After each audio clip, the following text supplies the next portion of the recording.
Every reserve currency in history has died following the exact same 6 phases, and in 2024, the US dollar just entered phase 5. Not most reserve currencies. Not many. Every single one.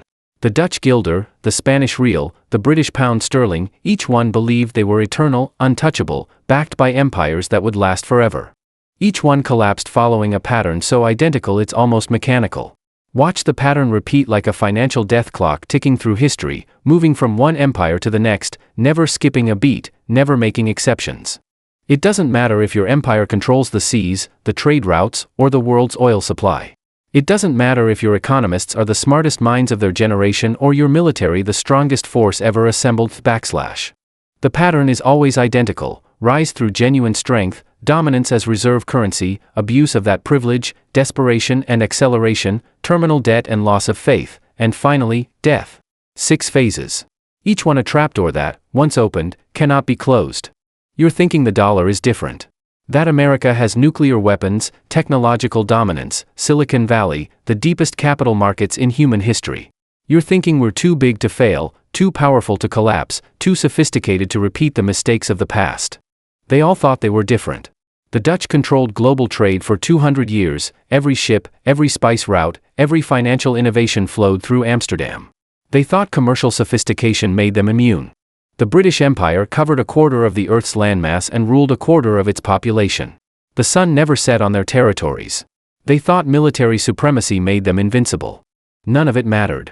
The pattern doesn't care about your advantages. It only cares what phase you're in. And here's what should terrify you. In 2024, the US dollar entered phase 5, terminal debt and loss of faith. Not phase 3, where there's still time to course correct. Not phase 4, where desperate measures might still work. Phase 5. The phase where foreign nations begin quietly, carefully, nervously diversifying away from your currency. The phase where debt to GDP ratios cross 130% and keep climbing. The phase where confidence becomes the only thing holding the system together, not gold, not production, not trade surpluses. Just confidence. And confidence built over decades vanishes in days. There is only one phase left. Phase 6. Collapse and replacement. Tonight we're examining exactly how 3 reserve currencies died, the Dutch guilder, the British pound, and a modern preview that shows what collapse looks like at internet speed. We're going to reveal the specific warning signs they all ignored, the exact numerical progressions they all followed, and why the US dollar is now exhibiting every single symptom that preceded their destruction. And here's the final piece that should keep you awake tonight: the Dutch guilder took 80 years to move from phase 5 to death. The British pound took 25 years. Each collapse happens faster than the last because information moves faster, capital moves faster, and panic spreads at the speed of digital transactions. The question isn't whether the dollar will collapse. Every phase 5 currency in history has entered phase 6. The question is whether you have months or a few years to prepare. And whether you'll recognize the warning signs before it's too late.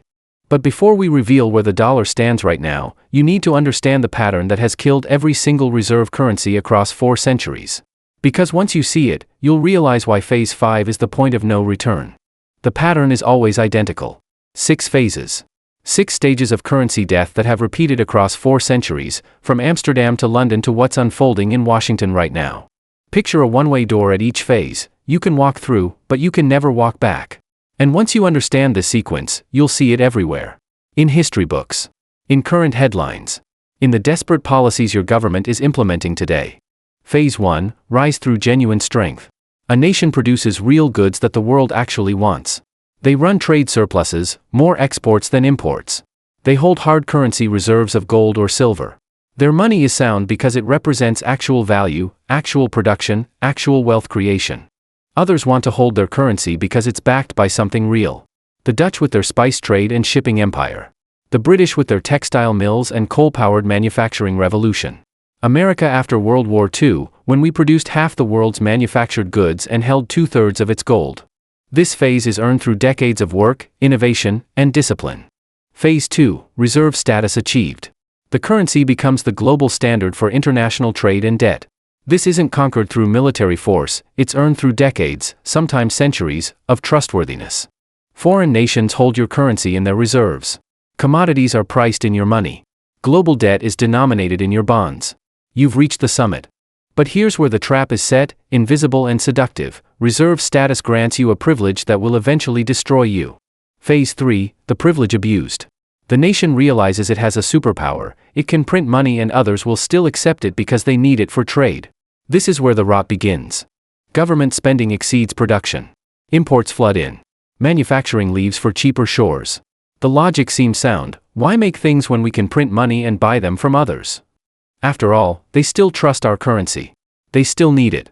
The warning signs are flashing: trade deficits widen, debt accumulates, production hollows out, but they're ignored because the currency is still accepted everywhere. Sound familiar? Phase 4, desperation and escalation.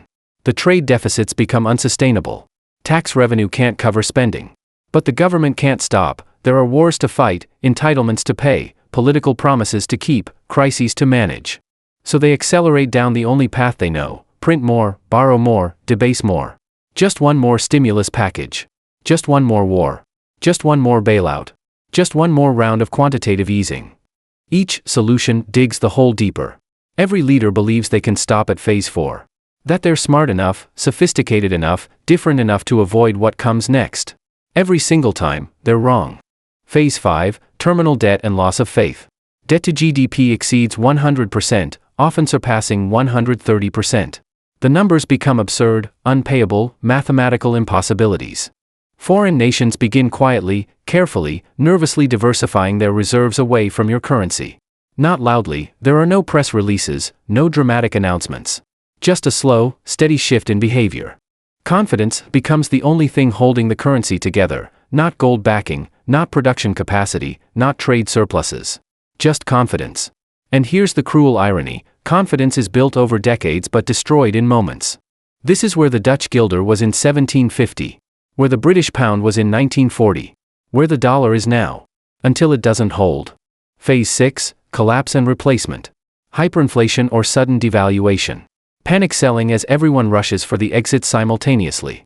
A new reserve currency emerges to fill the vacuum, sometimes through economic evolution, often through war or forced economic submission. The former superpower becomes a regional player at best. This phase can unfold over decades or arrive in 18 months, and each historical example has been faster than the last.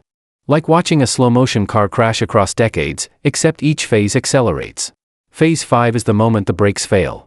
Phase 6 is the impact. By the time we examine the third example tonight, you'll be able to predict Phase 6 before I describe it. The pattern never changes. Only the speed increases. The Dutch thought their 200-year empire of trade made them invincible.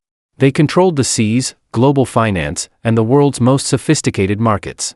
They were wrong.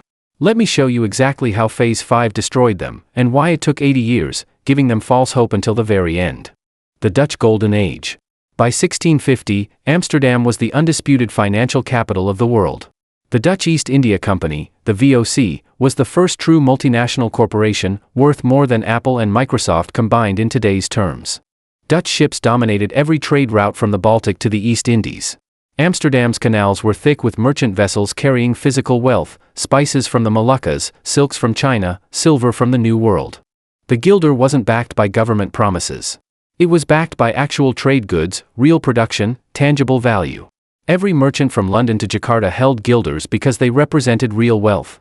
This was Phase 1 and Phase 2 perfected, genuine strength rewarded with reserve currency status.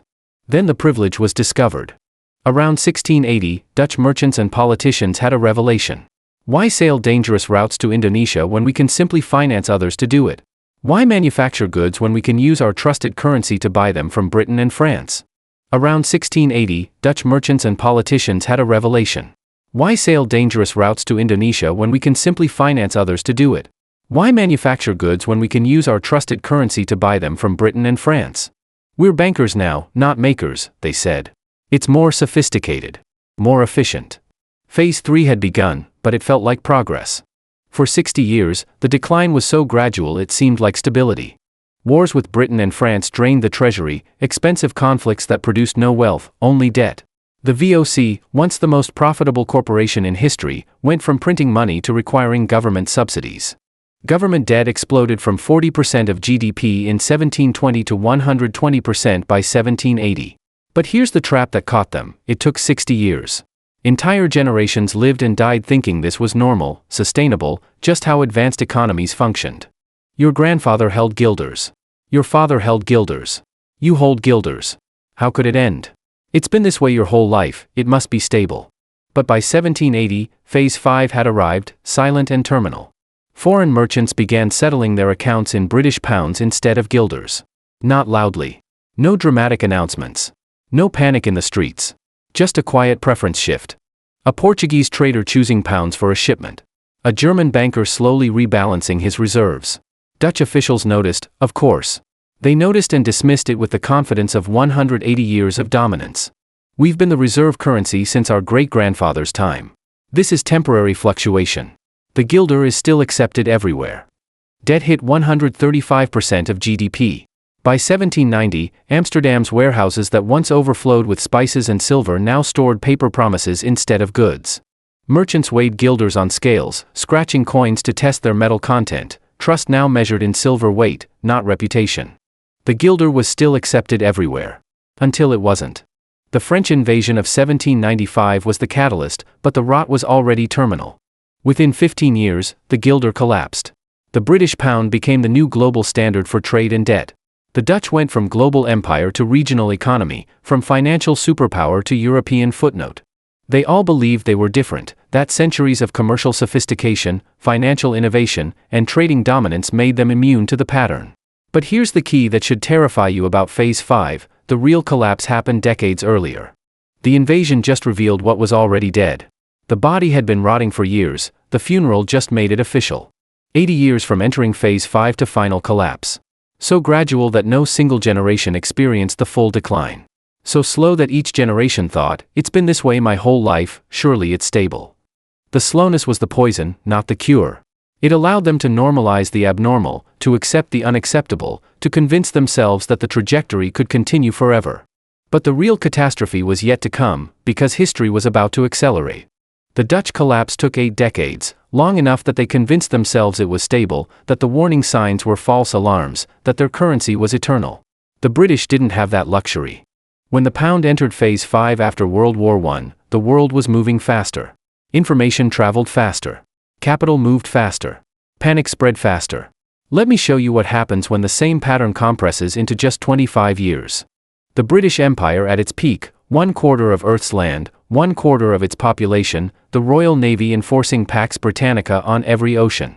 The sun never sets on the British Empire, it wasn't a boast, it was geography. From Canada to India to Australia to South Africa, British power encircled the globe. The pound sterling was backed by gold, trusted everywhere from the trading houses of Bombay to the banks of Boston. This wasn't mere dominance. This was financial invincibility. The greatest empire in human history, built over centuries, secured by the world's most powerful military. Or so they thought. World War I changed everything in 4 years. Britain spent 4 years' worth of GDP on the war. Borrowed massively from the upstart Americans. Went off the gold standard in 1914 to print war money, a temporary measure, they promised. But they won the war. Germany was defeated. The empire remained intact.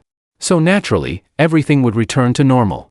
In 1925, Winston Churchill, as Chancellor of the Exchequer, made a fateful decision, return Britain to the gold standard at the pre-war parity, pretending nothing had changed, as if 4 years of industrial slaughter and financial hemorrhaging could be wished away by policy. It was a lie built on pride. Sound familiar? The numbers tell the story Britain refused to read.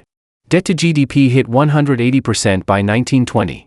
It dropped slightly through the 1920s as Britain desperately tried to appear stable, then exploded again. Manufacturing collapsed. Why build in Manchester when we can buy from America and pay in pounds they still trust? Why make things when our currency still opens every door? Phase 3 and Phase 4, compressed and accelerating. Then came 1931. The sterling crisis. Britain abandons gold again, this time with no illusions of returning. The pound devalues 30% overnight. Lines formed outside banks, citizens demanding gold for paper, banks barring their doors, bobbies holding back crowds. Foreign holders panicked. Britain can't be trusted, whispers became roars echoing through every financial capital. The pound was still accepted globally. Until it wasn't. But the real collapse was still ahead. World War II began with Britain already broken. Debt reached 250% of GDP. The empire was fighting for survival but couldn't pay for its own defense.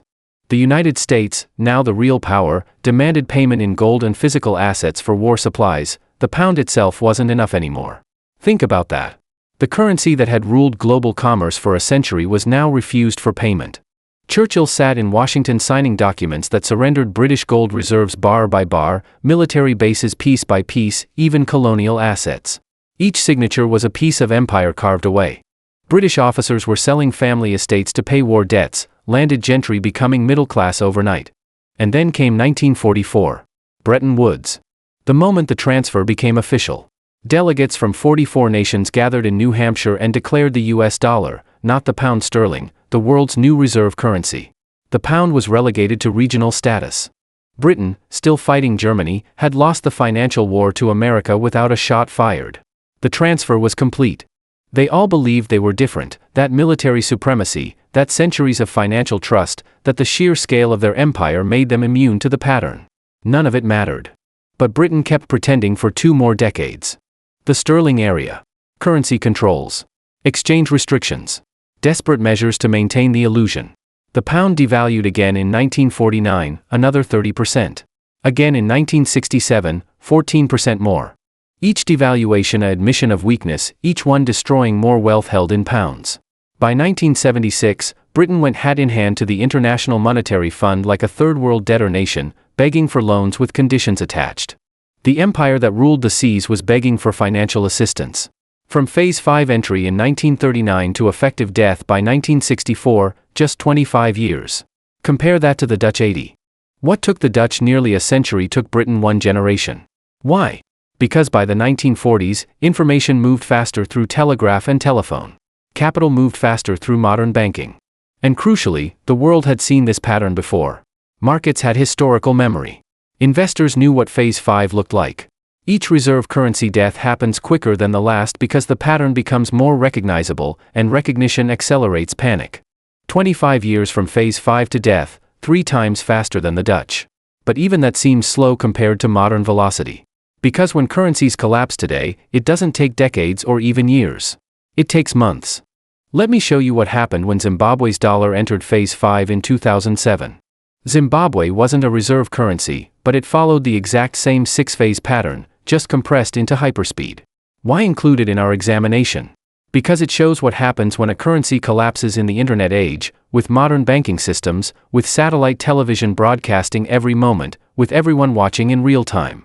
This is the speed the dollar will experience, not the Dutch timeline of 80 years. This is what fast collapse looks like. After independence in 1980, the Zimbabwe dollar was actually stronger than the US dollar. One Zimbabwe dollar bought $1.50 in American currency. The country had manufacturing, productive agriculture, a growing tourism sector. Real production. Real wealth creation. Phase 1 perfected.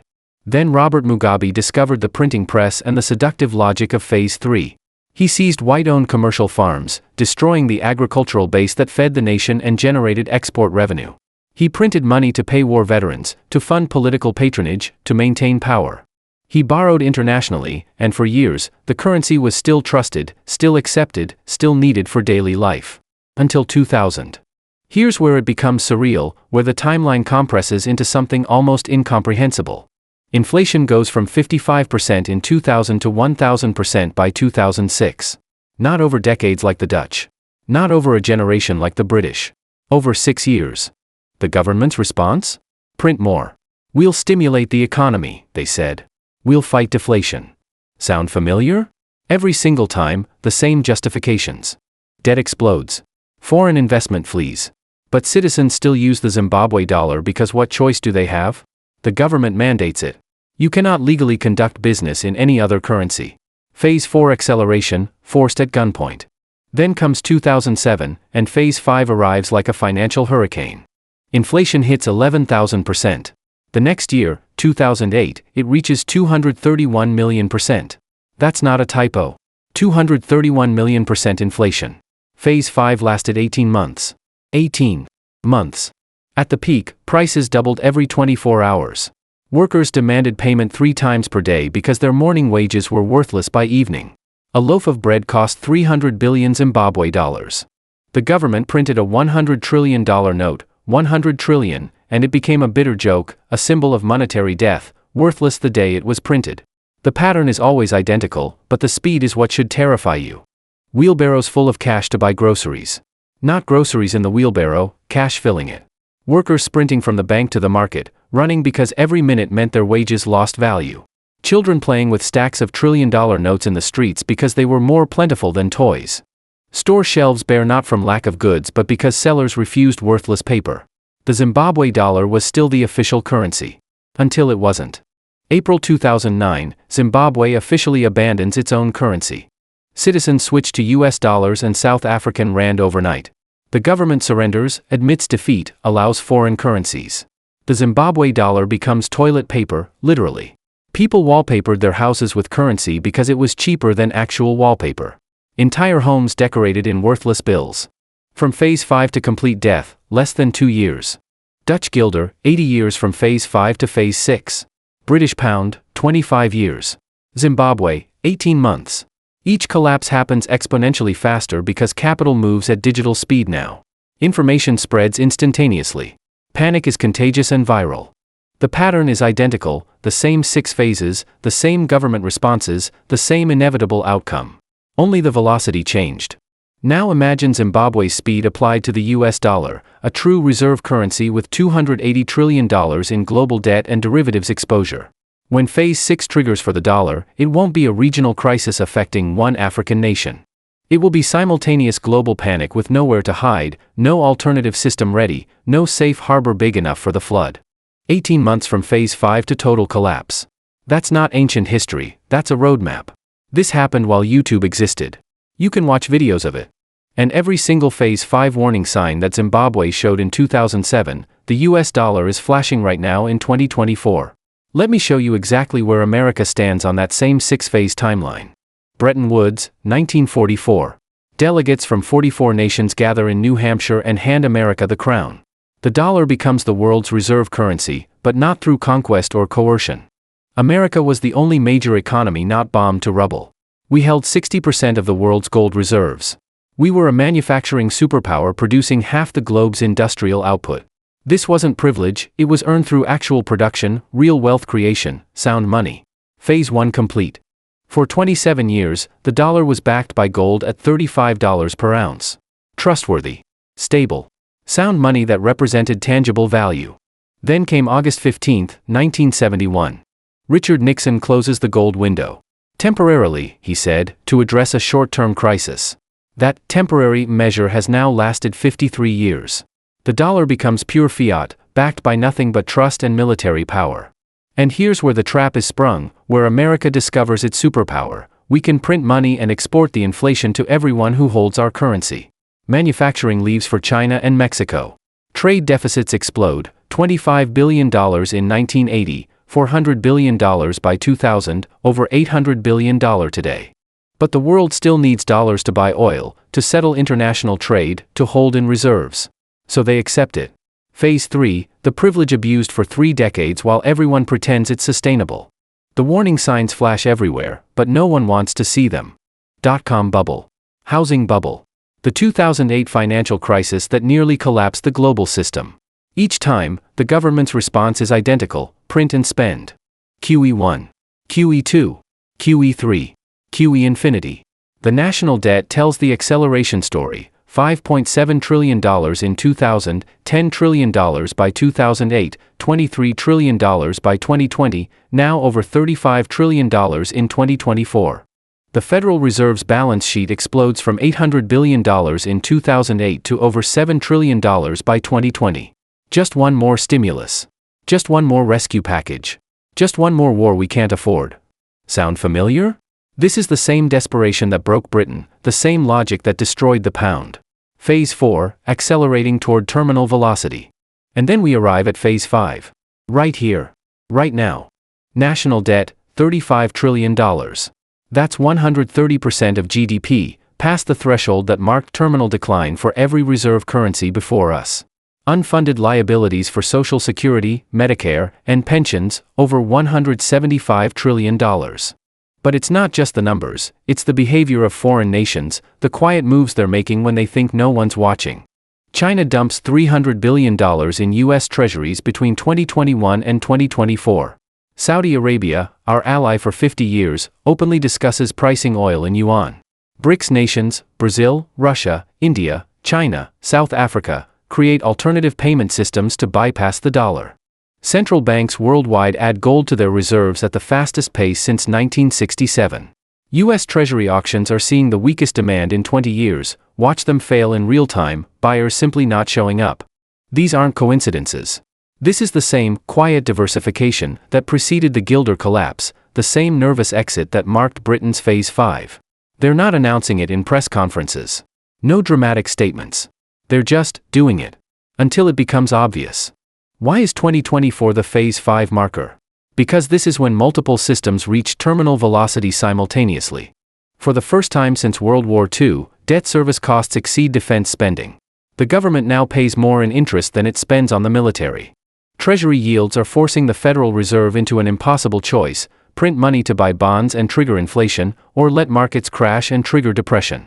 Regional banks collapse: Silicon Valley Bank, Signature Bank, First Republic, revealing systemic fragility beneath the surface.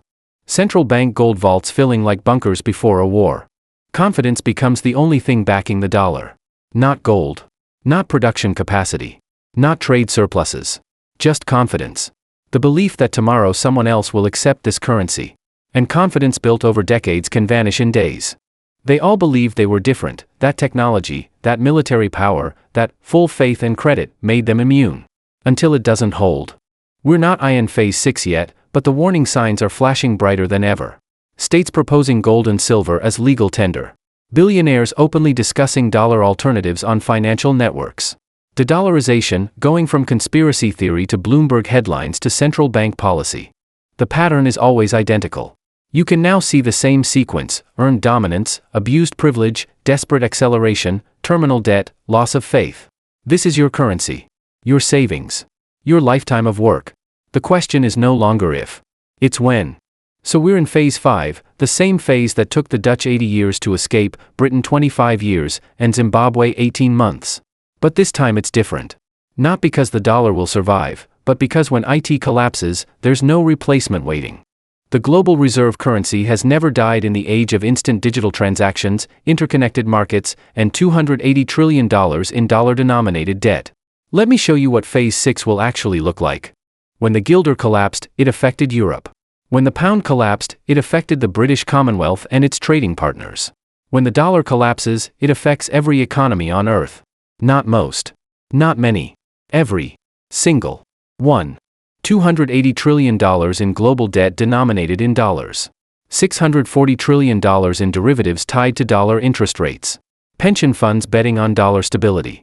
Sovereign wealth funds. Central bank reserves. The entire global financial system built on the assumption that the dollar is eternal. There is no precedent for this scale. This isn't a country collapsing, this is the global system coming apart. Here's what Phase 6 might actually look like. Scenario 1, the slow bleed. Most likely. Not hyperinflation like Zimbabwe, that would be too obvious, too fast, too likely to trigger immediate panic. Instead, persistent 10 to 15% real inflation for years while the government denies it exists. Supply chain issues. Transitory factors. Greedy corporations price gouging. Real inflation and reported inflation diverge until no one believes official numbers. Your savings lose 50% of their purchasing power over 5 years. The middle class is destroyed slowly enough that they don't riot, don't revolt, just quietly sink into poverty one grocery bill at a time. Retirement account statements where the numbers stay the same but by half as much. This is Britain's path, but at Zimbabwe's speed, compressed into 5 to 7 years instead of 25. Scenario 2, the Treasury crisis. Medium probability. A failed Treasury auction. Not because there's no demand for U.S. debt theoretically, but because the Federal Reserve can't print fast enough to hide the weakness anymore. Yields spike to 7%. Then 10%. Then 15%. Watch Treasury auction countdown clocks showing zero bids in real time. The government cannot service debt at those rates. They face a forced choice: default, which is unthinkable for a reserve currency, or print, which triggers hyperinflation. They'll choose print. Every single time, they choose print. At that moment, foreign holders dump simultaneously. Currency crisis in 72 hours. This is what almost happened in March 2023 with the regional banking crisis, Silicon Valley Bank, Signature, First Republic. But next time, the Fed might not be able to stop it. Scenario 3, the replacement crisis. Lower probability but highest impact. BRICS nations, now representing half the world's population, announce a gold-backed trade currency. Not to compete with the dollar. To replace it for energy purchases, commodity trading, regional settlement. Within 6 months, 40% of global trade bypasses the dollar entirely. The petrodollar system, which has supported American privilege for 50 years, dies overnight. And here's the nightmare scenario: dollars flood back to America. Trillions held overseas that no one wants anymore. They return home like a tsunami of worthless paper. Domestic hyperinflation as the money supply effectively doubles. Gas station price boards reprogrammed weekly as numbers outgrow the digital display. This is the velocity nightmare, Zimbabwe's 18-month collapse at global scale. The common thread in all scenarios? The government's response is identical. Print more money. Blame external enemies, China, Russia, currency speculators, economic terrorists. Impose capital controls, limits on foreign wire transfers, intensified crypto crackdowns, patriotic requirements to hold treasuries. Force retirement account rebalancing into government bonds. Revise inflation measurements to hide real numbers. Blame shortages on supply chains instead of currency debasement. Sound familiar? Why this response? Because admitting the truth, that the reserve currency is dying, triggers the panic they're trying to prevent. But the attempt to hide it accelerates the collapse. The pattern never changes. What you'll see first, mainstream media discussing de-dollarization seriously, already happening. States passing gold and silver legal tender laws, already happening in Utah, Wyoming, Louisiana. Store shelves half full with inventory limited not by supply but by sellers unwilling to accept depreciating currency. Until it reaches the breaking point. The timeline question everyone asks: Dutch took 80 years phase 5 to phase 6. British took 25. Zimbabwe took 18 months. The dollar has $280 trillion in global exposure and collapse happens at internet speed now. Conservative estimate, 3 to 7 years from phase 5 entry in 2024 to phase 6 trigger. Aggressive estimate, 12 to 24 months if a catalyst hits, a major war, a treasury auction failure, a BRICS currency launch. But here's what's certain, what history screams at us: every phase 5 currency in history entered phase 6. Every single one. 100% failure rate across 4 centuries. The question isn't whether, it's when. So those are the scenarios: slow bleed, sudden crisis, or replacement shock. Different speeds, same destination, phase 6. The pattern has repeated for 400 years across Dutch harbors, British estates, and Zimbabwean markets. It's repeating now in treasury auctions, federal spending, and foreign reserve diversification. Which brings us to the only question that actually matters. The pattern never changes. Only the names and the dates. 6 phases. Every reserve currency in history follows them without exception. Rise through genuine production and hard work. Achieve reserve status through decades of trustworthiness. Abuse that privilege by printing money the world still needs. Desperately accelerate when the debts become unpayable. Reach terminal debt and loss of faith. Collapse and replacement. The Dutch guilder followed this path. The British pound followed this path. The US dollar is in phase 5 right now. Not phase 3, where there's still time. Not phase 4, where desperate measures might work. Phase 5, terminal debt and loss of faith. There is one phase left, and no reserve currency in history has ever escaped it. Not one. Each collapse happens faster than the last. The Dutch had 80 years from phase 5 to final death, enough time for 3 generations to live and die believing the guilder was eternal, that the slow decline was actually stability. The British had 25 years, 1 generation of denial, of pretending the empire would recover, of clinging to past glory while the pound crumbled. Zimbabwe had 18 months, no time to adjust, no time to prepare, just accelerating horror as prices doubled daily. The dollar will collapse at internet speed with globally connected markets and algorithmic trading.